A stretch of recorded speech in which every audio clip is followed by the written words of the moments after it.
Hello. Welcome. Thanks. I know it's been a long afternoon and it's getting a little bit hot up here because it's 35 degrees outside and I have a really cheap air conditioner. But thanks for coming out. Welcome to Shrugging Doctor Beverage Company. We are now, as of now, the largest winery in the province of Manitoba, which has been pretty cool. I'm just going to give a quick little blurb about the business. I'm not going to take up too much more of your time. And then we are going to run through a little demonstration on how to make some of the products that we make here.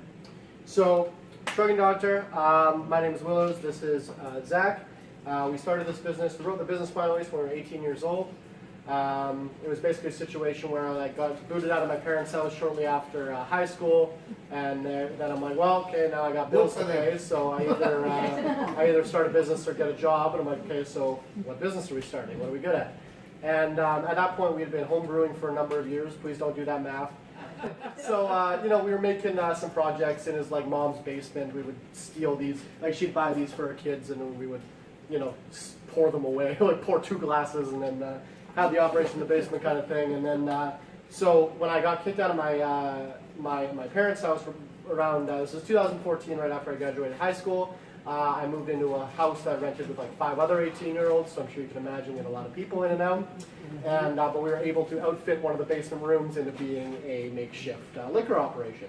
So we were making a bunch of different flavors of stuff, and I had a lot of people in and out. It was the position where we were drinking 7 days a week, and my room was in the basement. I'd wake up in the morning, come upstairs, and there'd be 5 people passed out on my floor, and I'd kick them awake and then turn on the Xbox and start drinking again. And it got to a point where the people coming over were stopped buying stuff from the liquor marts. They're like, well, I'll just drink your stuff, it's way better. And I'm like, wait a second here. So 2014, if you remember, that was when all the deregulation of the Manitoba Liquor Board was happening. That's when the MLCC split into the MDLL and the LGA. They made 17 licenses down to 3 or whatever it was. There was a lot of deregulation happening at the time. Just to set the tone, we had Half Pints and Fort Garry brewing liquor here, and that was it. We didn't have a single other person. Farmery hadn't moved back from Ontario yet, and I don't think Torque had even announced, and they were the kind of new wave. So this was really a time where we saw an opportunity. We saw this deregulation happening, and we saw, hey, this is something we could jump into. So we wrote the business plan, late 2014, early 2015. We incorporated around then. We had a partnership and we incorporated around then. And we basically just made a plan, and I'm like, oh, this will work. And then nobody wanted to give us money because I'm 18 years old, and I've never had a job, and I've never run a business. I have no credit history. I have no assets. And when I talked to them about this, they're like, so you want to start a business about getting drunk, eh? I'm like, put it that way. great. Okay. So now we say that. Yeah. So we started this business for very little money. It was about $50 Canadian that we invested between the two of us, which was about all my money at the time. And we were able to leverage, I guess, our just dashing good looks to get a little bit of money from some different places. Great organization called Futurepreneur was actually able to broker a deal between us and the Business Development Bank of Canada, and we were able to get some money from them, which was awesome. And then there was a small business program that we went through with Government Manitoba through Entrepreneurship Manitoba. So we were able to get a little bit of money, but I did start this entire operation for under $50,000. And for context, TransCanada Brewing Company that just opened had a budget of $14 million. They went over to about 17. So there's some context from you. One time at a bar, I was talking with another guy who owns a brewery, and I said, yeah, I gave him that exact line, and he said, oh yeah, $500,000, that's pretty good. That's, I'm like, oh God. So we basically, in lieu of spending more money, we just sleep less.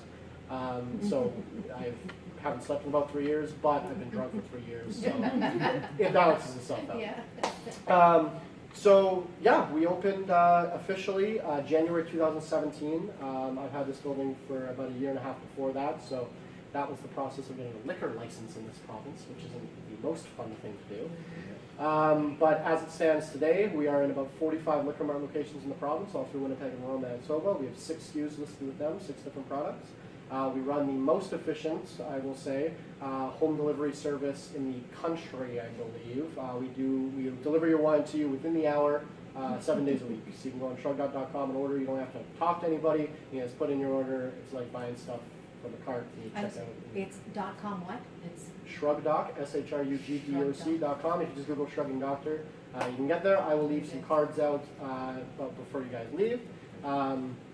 But yeah, so we have the delivery service we've been running since we opened in January. And then we sell out of this store down here and basically just do everything ourselves.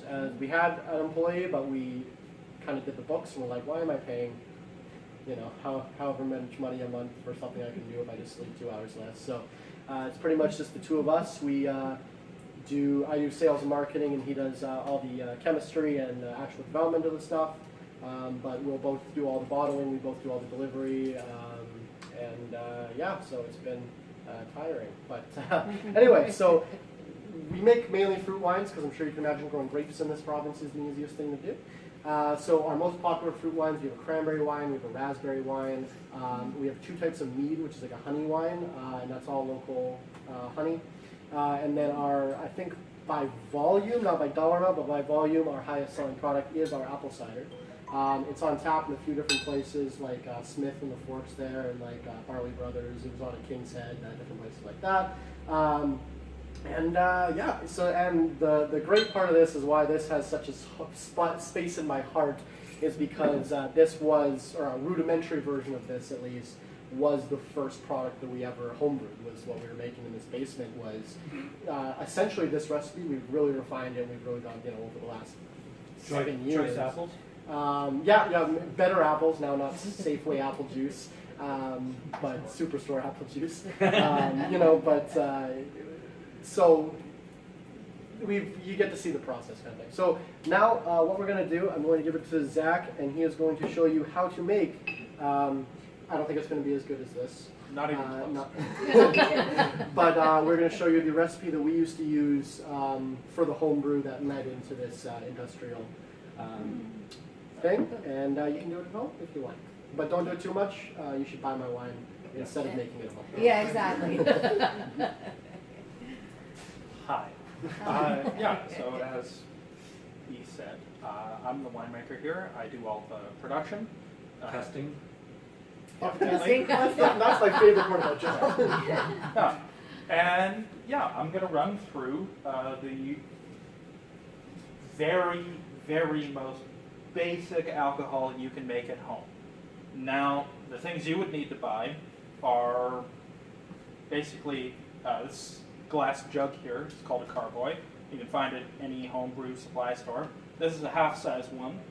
Ones like that are the full size. This holds about 11 liters. Those hold about 22. You're going to make the half-size one because that's how much apple juice we have. Yeah, so very important part of homebrewing is the sanitizing of absolutely everything that is part of the process. The spoon, the funnel, the carboy, everything. Now, I've already done that using our fancy commercial cleaner, which you can definitely not use at home. I need to wear like big gloves and mix it with a dropper. But what you can do is you can just fill the jug up all the way with cold water, dump in about 2 tablespoons of regular household unscented bleach. You leave it for about a half hour, you dump it out, then you boil some water in a kettle, so make sure that water is sanitized itself. Give it a very good rinse, obviously don't burn yourself. But yeah, give it a really good rinse, get all the bleach taste out, and that will be sanitized for use at home. You do the same thing if you want to go buy a spoon like this. You would stick it in the jug while it's sitting there. Blah blah blah blah. You can mix a little bit. Stick the funnel in there. Everything. I have the fancy spray. It takes 30 seconds of contact, and I can mix it in a jug like this and go doo doo doo.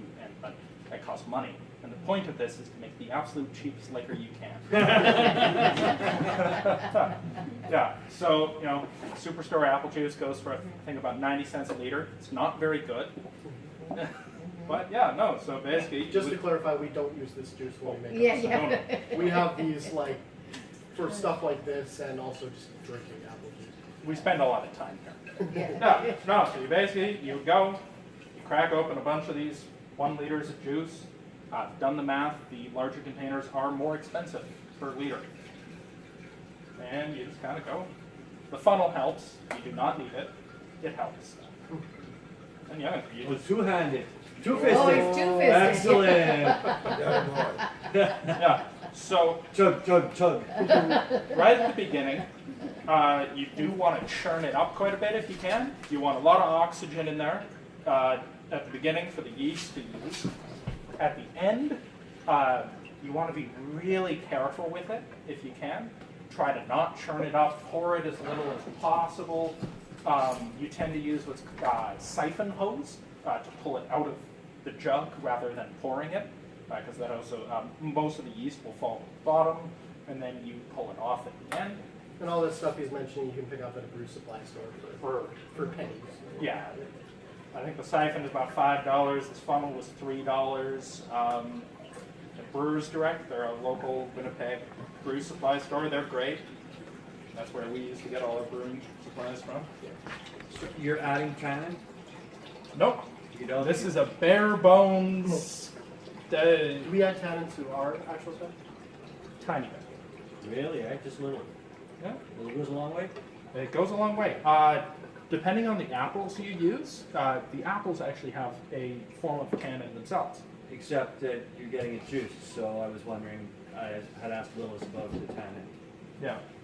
Okay. It's, he doesn't know much about the production. Which is why he... I'm constantly refining the recipe, trying to make it better, taste testing here and there. Now, I am going to add about a half cup of sugar. If you're using a funnel, you want to do it about halfway through so that there's liquid at the bottom so it doesn't clump, but then you can also wash the rest of the sugar that sticks in the funnel out. I'm going to add about a half cup for 8 liters here.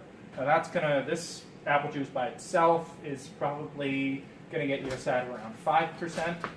A little bit of sugar added is going to bring that up to 6.5. So you get a tiny bit of sugar, it can get you a lot more drunk later. Just on semantics, so this is not mead? No, this is apple cider. Yeah. Yeah, this is straight up. Sorry. Yeah. Because when you add yeast, the yeast will eat the sugars and create 2 things: carbon dioxide and Alcohol. ethanol. Yeah, alcohol. So the more sugar you add to something, the more alcoholic it'll be at the end of the process. But it'll also take longer to make. It'll add a day or two to the fermentation time, but how long do you think this kind of thing would, like if you filled this, how much do you think it would take? week and a half to ferment usually. Apple cider tends to be pretty quick because wine yeast was made to ferment grape juice. It developed on the skins of grapes in the vineyards. So, back in the 1700s, 1600s, they would take grapes out of vineyards, they would crush them, and it would just ferment by itself. Now, making it at home, especially with this sort of juice, you don't have those wild yeasts. And there are some in the air, but there are also a lot of spoilage bacteria that instead of wine, you're going to end up with vinegar. And you'll know if you mess wine up. Oh, we've yeah, done no, it. it will be. You'll know. It'll be You know. awful. Yeah. Just you'll spit it out. Yeah, but you've got If you're vinegar. ever like, I wonder yeah. if But you this do is have bad, vinegar. it's fine. Yeah, Regardless. home winemaking is quite safe because of the pH of wine is low enough, below 4.5, generally around 3.5. 3.5, 3. No human, food spoilage bacteria that can, E. coli, etc., can grow in that acidic of an environment. Same thing with home canning. You have to keep the pH below 4.5 unless you use a fancy canner. Fun fact. So even if you mess it up horribly and you drink some of it, you'll be fine. It's not going to taste good, but What about a pink lemonade wine? We actually had a line of coolers that we made. Yeah. And one of them is pink lemonade flavor. That's really good. Now, We get taxed too high though to make No. that commercial. also from the homebrew supply store, you can get these little packages of yeast. Now, I'm using 4 of them. Generally, you would use 1. This is really old yeast. We've had it for a long time. It's a couple months past its expiry date. The yeast cells, they've been freeze dried. They start to die. You use more and it's fine. Done it before. In theory. The weak ones will still do the job, right? As long as you're not all dead. Well, because the ones that are still alive will multiply. So if there's only a quarter of them living and each one left, and you pitch 4 times the amount, then it's like you just put 1 packet in and it's fine. There's a lot of things I've learned over the years, so you don't have to spend more money. 50% of this business is, well, in theory it should work. Yeah. So the yeast goes in there. I'm going a little light on the jug because again we didn't have more apple juice, but it'll work fine. Yeah. You go in there, left a little bit to wash the rest of the yeast out. Funnel.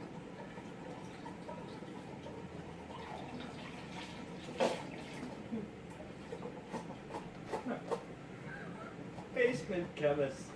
No, this is how I made wine for the first time. Even with buying the equipment, you're going to spend maybe $30 with the juice and the yeast and everything. When I talk about how we started on less than $50, this is what we spent. This is how. Yeah. Yeah. So really simple. Then you would have sanitized this at home. Now, fancy spray, I can go like this and give it a shake in the air, and it's good to go. The magic wand. Use the back end of the spoon if it doesn't fit in the top. Yeah. The spoon end does not fit the back end, the spoon does. You just give it a stir.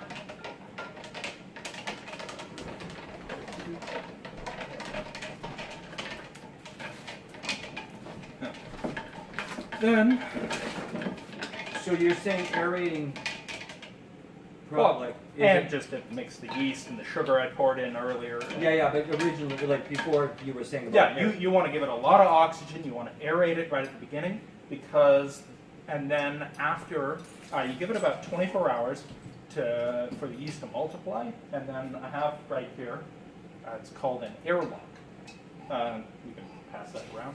Yep. So it has, it comes, because as you mentioned before, it's alcohol and carbon dioxide that gets produced. So obviously if you just plug this, it will explode. There's quite a bit of gas that gets produced.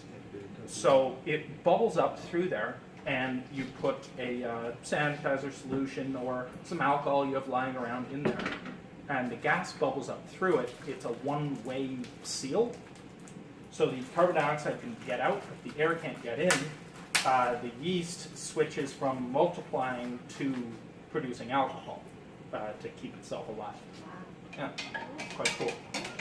So you can fill the top of that with any alcohol you have lying around pretty Yeah, a much. little bit of vodka or So you take the lid off yeah. You take the little lid off, and you fill that up about halfway with alcohol. with So fun fact, anything the first that's batch we ever made, it was Jameson whiskey in the top left. That's, no. yeah. Does it give a taste to that at all? No. No, because One way that can't go. One way seal. Yeah, one It's way. just seal. it's just to keep it. Do you want to look at it? Well, because you wouldn't want to just put water in there and then leave the water in there for a couple of weeks. Oh, right. It's okay. gonna just get to keep it Right, sanitized. got it. Yeah, the yeast, the water's going to go funky. Yeah. Especially Alcohol's there will be yeast cells in the air coming out of it. You might have noticed it when you walked in here. It's A little the bit of a smell. smell of the yeast in the air. Now, when it's fermenting, you're going to want to keep it. We did the first batch in the back of a closet because you want to keep it reasonably cool, but not cold. Little bit below room temperature would be ideal. Room temperature is fine. Yeah. If it ever gets too hot though, it will kill the yeast. So that's Yeah, that was which a is problem. about above about 32, 35. So if you don't have air conditioning at home, On a you day do like it in the this? basement. Yeah. And that was one of our biggest problems, especially as these tanks get bigger. It's creating a lot of heat, right? So Would you say it's killing them or it's making them dormant? Cold makes them go dormant. The heat will actually kill them. They're not very heat tolerant. Above about 35, 38, it will start killing these cells. Yeah. So Now, usually we just, for home brew, because you don't want anything to get in there, but you want to keep the jug open to the air for the first 24 hours. Take a little piece of paper towel and put it on there. If you have a rubber band sitting around, throw a rubber band over it. Just leave it like that. You know, flies can't fly in, etc. You know, dust. Most of the time, I just leave it like that. This is going to sit about 24 hours. After about 24 hours, you should, 24 to 36, you'll start seeing a little bit of action, a little bit of foam.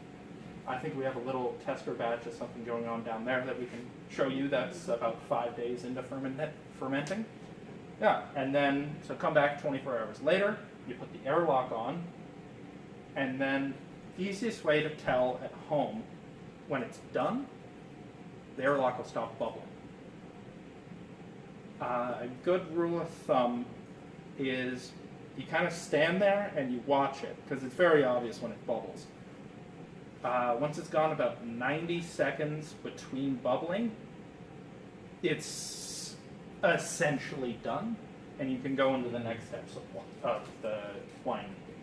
Now, for home consumption, again, you don't want to go out and home winemaking filter runs you about $200, so that's kind of expensive. We did not start with one. You don't need to either.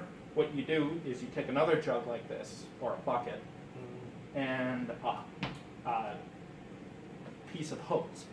You sanitize the hose, obviously. You put it just into the top of the liquid, and you would put it up on a table, bucket on the floor, and you suck a little bit with your mouth. Liquid runs up, over, and then down in the bucket. And then it'll flow by itself after you've gotten it started. Anybody's ever siphoned anything? Never. No. Yeah, right. No, Uh-huh. I have no idea what you're no. talking about. This liquid is okay to get in your mouth. But yeah, But and that's gas. at that state, it is not going to taste very good. It is full of yeast. You can see how cloudy it is already. Yeah. It will be even cloudier. You'll be able to see through the glass. There'll be a settlement. It's I should know this. I'm Residue. blanking on the name of it. Leads. There, it's called leads. Just like the towns. Now, as the alcohol percentage gets higher and higher, some of the yeast cells start to die or they go dormant as it runs out of sugar as well. They drop to the bottom. If you poured more sugar in there, they'd wake back up and they would start fermenting again because you gave them more food. Mhm. So you want to go with that siphon and slowly follow the liquid line down as it comes out, and then you want to leave a centimeter or two above. You leave it behind. It's part of the winemaking process, unfortunately. yeah. You know, Yeah. if you really want to drink it, you can. It's not going to hurt you. It's just going I to don't taste recommend horrible. it. It's going to taste really We've been bad. hurting sometimes and we'll drink it, but It is still I alcohol. don't recommend it. Yeah. And then ideally, you want to transfer it into another one of these, so you can seal it properly. Because a lot of buckets don't seal properly. If you expose it too much air, it'll oxidize, like fruit left on the counter, and it's going to go really bad. You know, you ever left a bottle of wine in the open for a couple of days? Yeah. It's not good. No. If you want to keep improving it without buying the filter, you can rack it multiple times after leaving it 5 to 7 days or so. And more yeast will fall to the bottom every time. You can rack it and rack it and rack it. Before they invented filtering, that's what they did. They would just, because you age it Yeah. 3 to 6 months with wine, you don't really age apple cider, but yeah, you can just rack it over a couple of weeks. Pretty much all the yeast will be gone. It will go completely clear, and it'll be quite drinkable. Now, this is going to be a pretty low quality cider, but as I said, basically the cheapest alcohol you can make at home. Potato. Potatoes get complicated because you need enzymes to break up the starches. That's true. Marijuana. Beer is Doesn't have sugar in it. beer is definitely harder to make at home. You can get kits. They do not make very good beer. They've gone and they've extracted the sugars out of the grains and made it into a powder for you. You can imagine all that processing kind of degrades the quality. And then you still have to boil it on your stove for an hour or two and cool it and this and that. To buy a bunch of ice and a nice simple apple cider is probably out of the juice jugs is the easiest thing you can make at home. I would recommend it's a great place to start. And we, because of that, because we get pretty romantic about our stuff. So our apple cider, our most popular one, is very, very similar with that kind of style. It's a Normandy style of cider, which means we bring the percentage up a little bit. This is 6.1, and we ends up a little bit less sweet, and we don't carbonate at all. So it's some of the ciders I've tried on the market nowadays are like apple flavored beverages, which is kind of questionable. Most of them. Summersby, for example, is one. Yeah. It's a lot of flavoring and not a lot of actual apple juice. Yeah.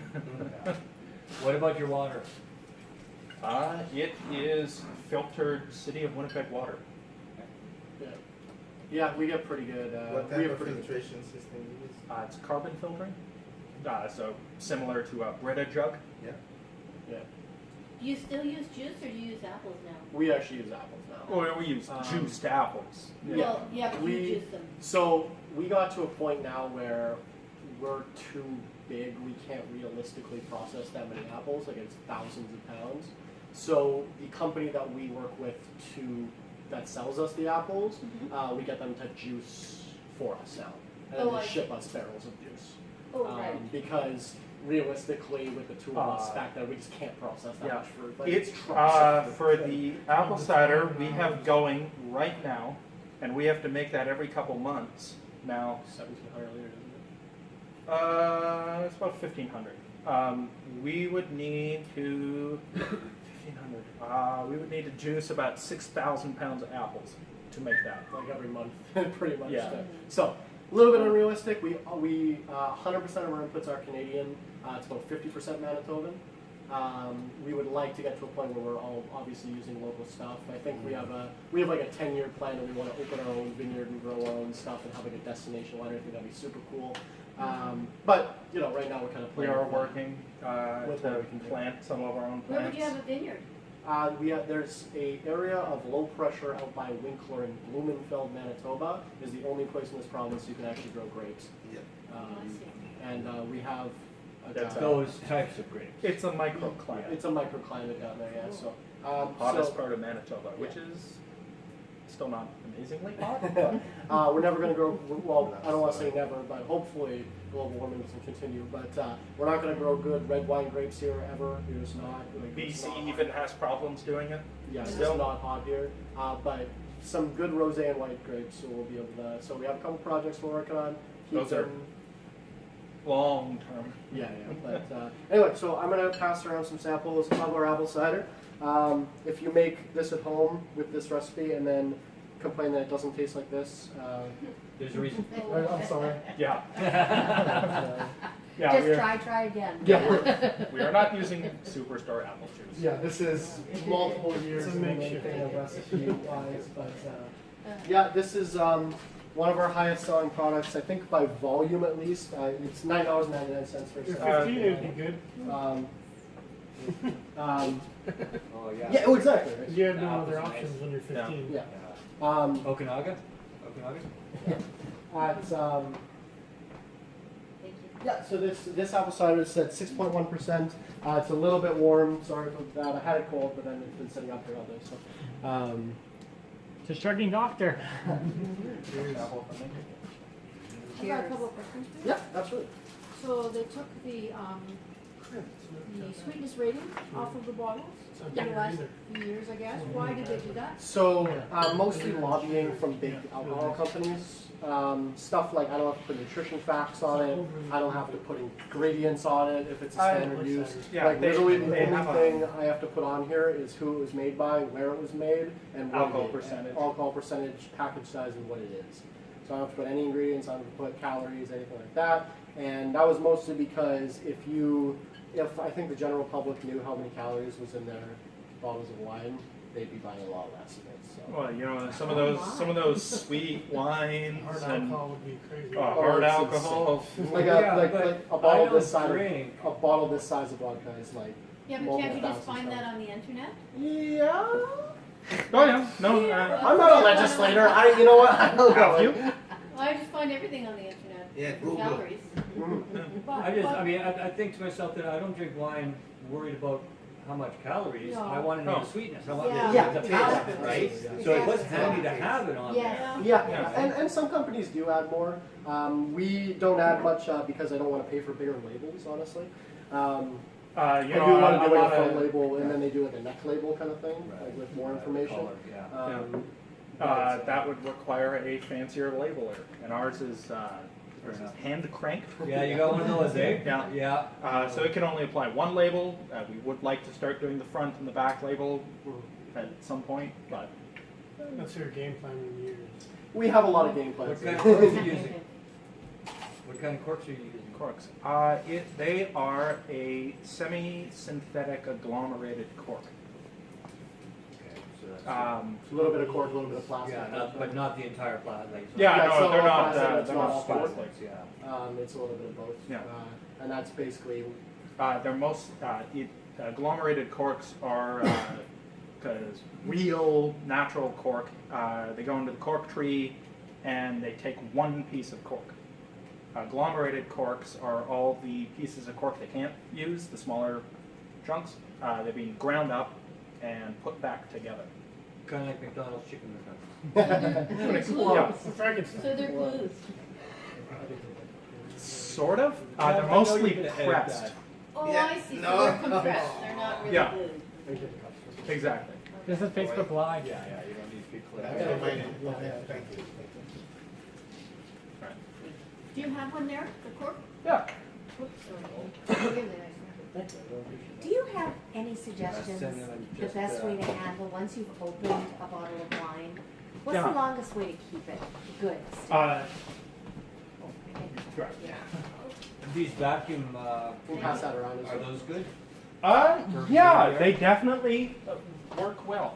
Because the two things that are happening is one, oxygen is getting in, it's reacting with the wine, it's oxidizing it. You know, the same way fruit turns brown, wine oxidizes. It's a very specific taste. It's not good. And after you open a bottle of wine, that is going to happen. The vacuum, because they suck out the air, can significantly extend the life of a bottle of wine. Now, also, what is happening is the aromatics of the wine, they're getting out. They're evaporating out into the air.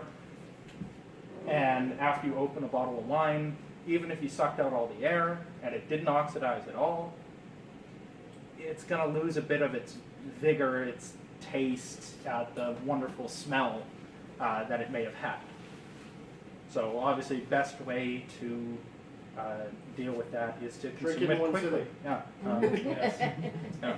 Consume. Yeah, I've never had to worry about that. 'Cause I just, And it's not just wine. A lot of beers are very fragile as well. For example, like half pints, they're St. James Pale Ale.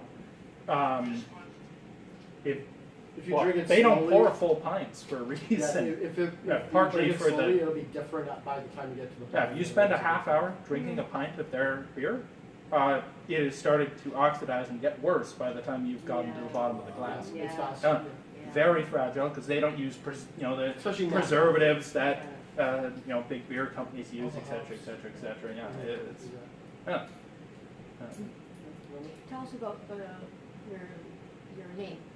Oh yeah, so I told the story with starting at 18 and having to, I don't like to get very into the detail of, I was gonna say the kinds of things we had to do for that money, but basically just kind of the struggles that we had. And, it was hard to get to make people trust you, make people believe that these idiot kids can, make a business like this, right? And even like our parents and our families, didn't really think we could do it. So we had to use a lot of, ingenuity, and I always say entrepreneurial spirit.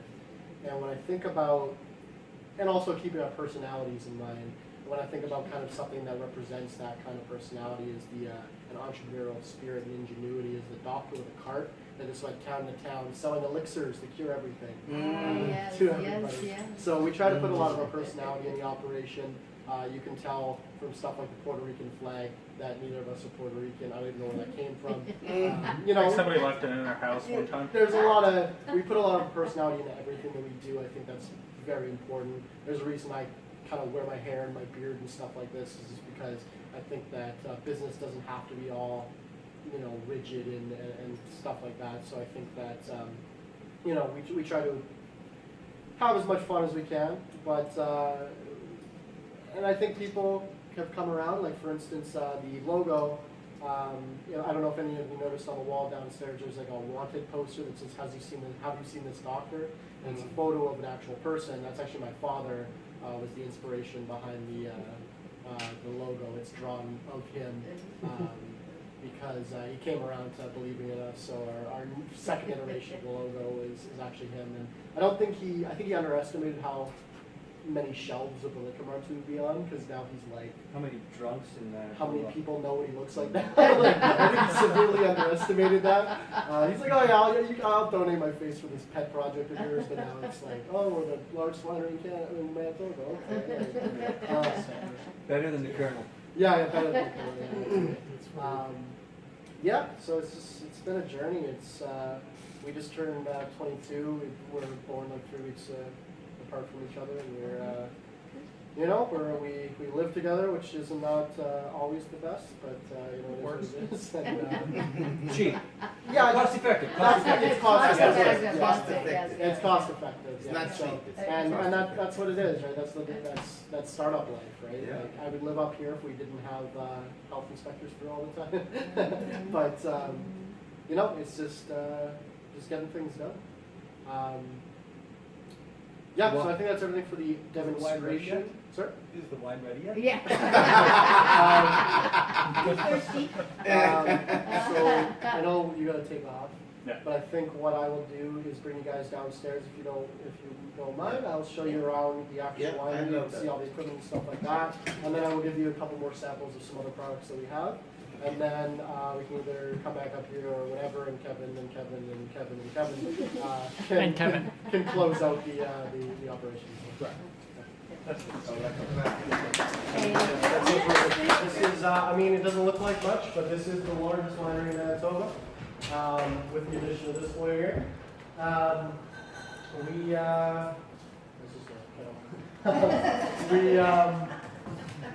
We make everything here, process everything here.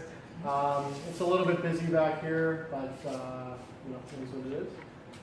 Each of these tanks is filled with a different thing right now, I think. I think 2 of them are filled with the same thing, we need a lot of cider.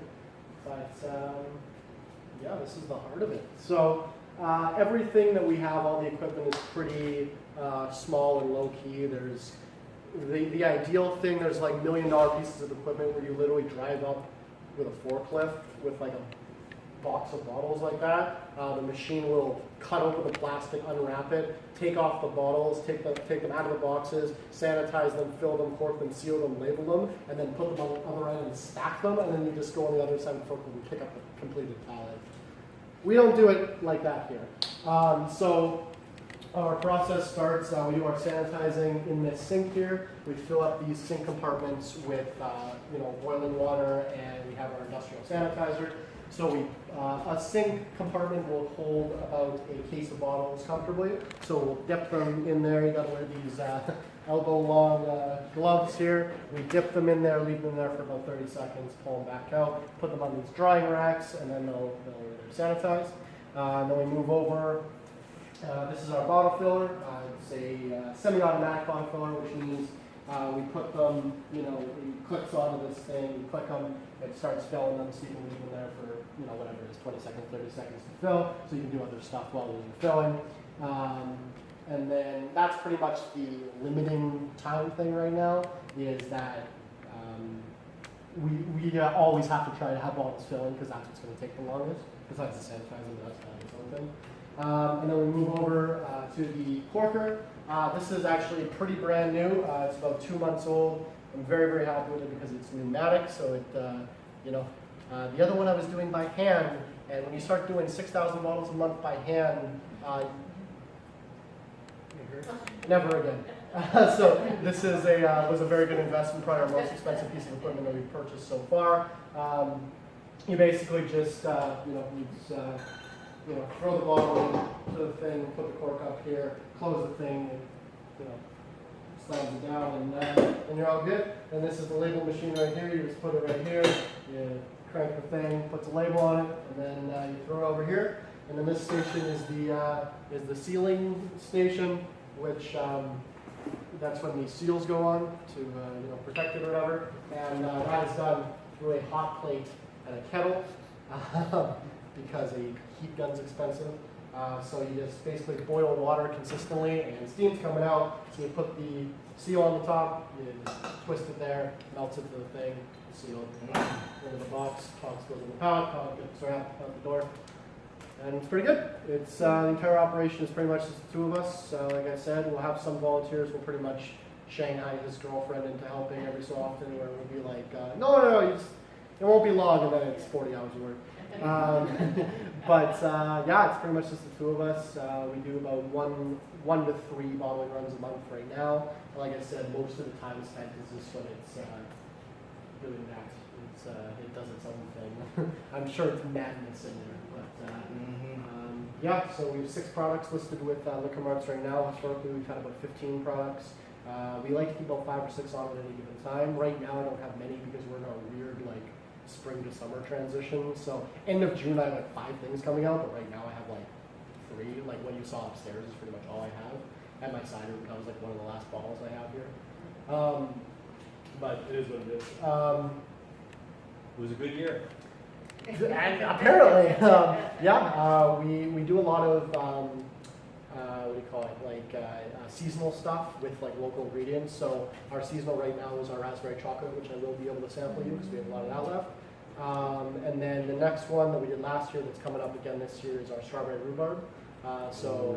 Side note, if anyone has any rhubarb, I will take it. But yeah, so we did that last year. We only made about 150 bottles and sold out in like 2 weeks. We're like, oh, okay. So we're trying to make a lot more now.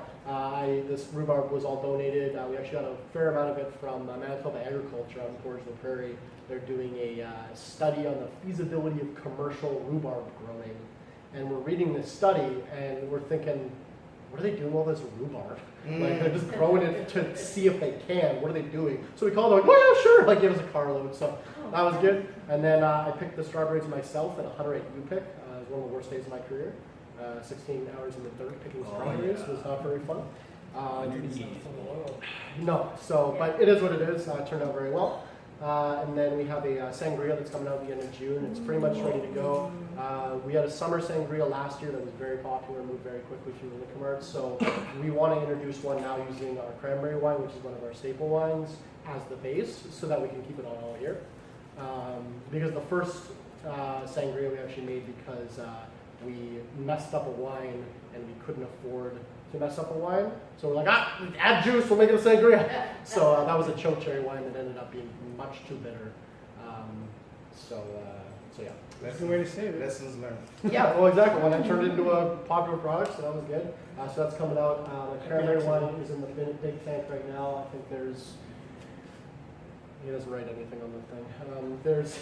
He has a system that I'm not privy to, so he knows in his head exactly what's happening, but I didn't. Job security. Exactly. Yeah, Yes. I can't host it. But when that cranberry wine is done, then we're turning a decent amount of that, like 800 liters of that into sangria, which will be nice. So I think at this point I will crack open a couple more bottles for some samples for you guys. And if you have any questions while I work, let me know. I have a question. Yes. What does the chocolate raspberry taste like?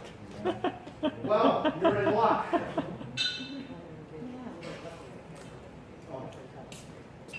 Because I will show you. You'll show him what it tastes like. You'll drink himself. You'll see how I show him It- what it tastes like. It's a revert or anti-wine too, where you go to watch him drink. So, it tastes so good, Kev. This is one of our Recording. premium lines of wine. Our raspberry wine is already more expensive to make because Top shelf. raspberries, pound for pound, is more expensive than cranberries a little. And then we end up aging it with like cocoa nips in there somehow. I don't know how. It's like you put them in like cheesecloth and then you throw them in, and it's like, yeah. So we try not to be. I don't want to make it like a. I'm not trying to make like a candy wine that's like super sweet. So the chocolate's very subtle, which I prefer. But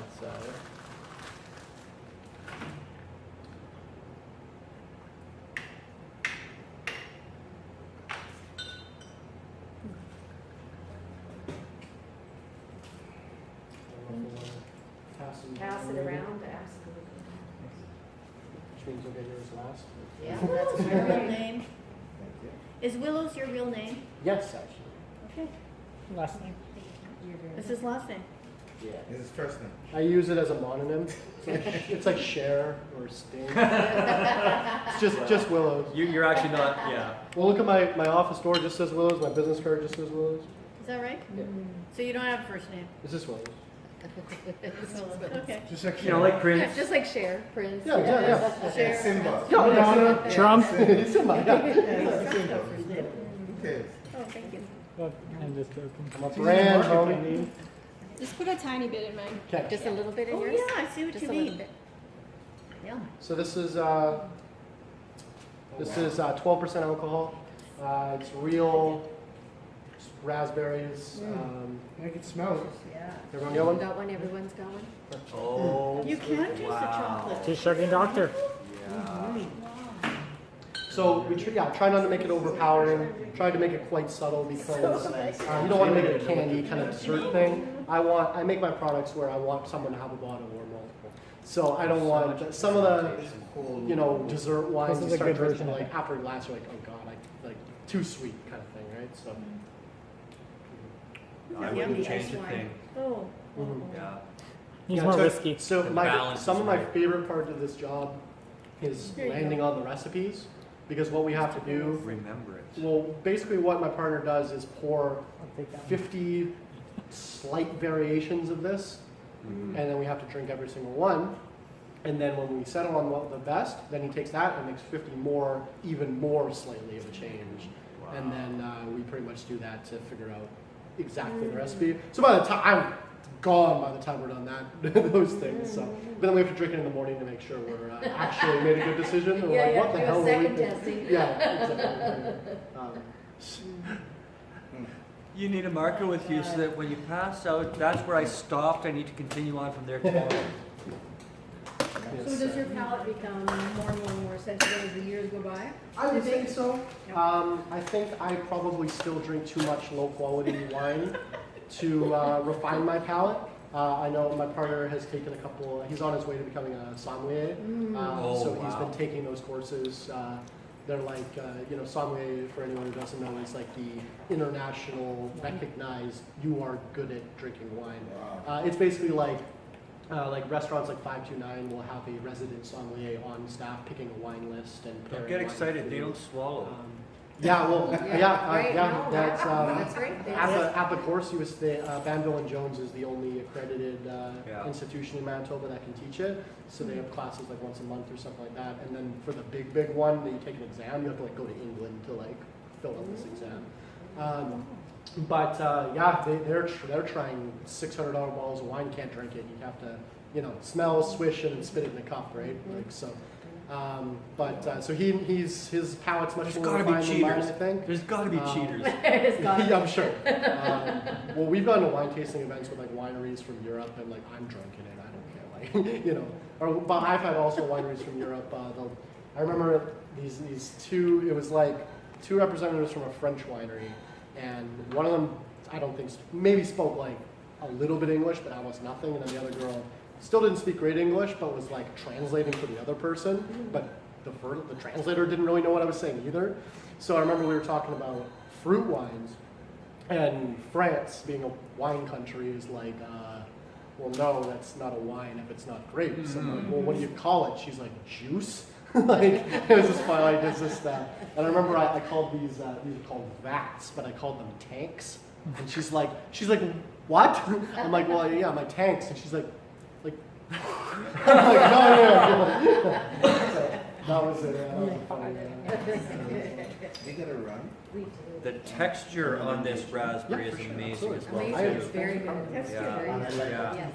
It's the, I mean, basically, this is real juice. This is not like the wine. This is Yeah, not absolutely. water. I can see It's that. not flavored water. No, not it's sugar, Right. delicious. This is the same Yummy. texture that you would have with a Italian or Portuguese wine. First one is this is it's juice. Yes, yes. I would absolutely love that. What? Don't get me on that.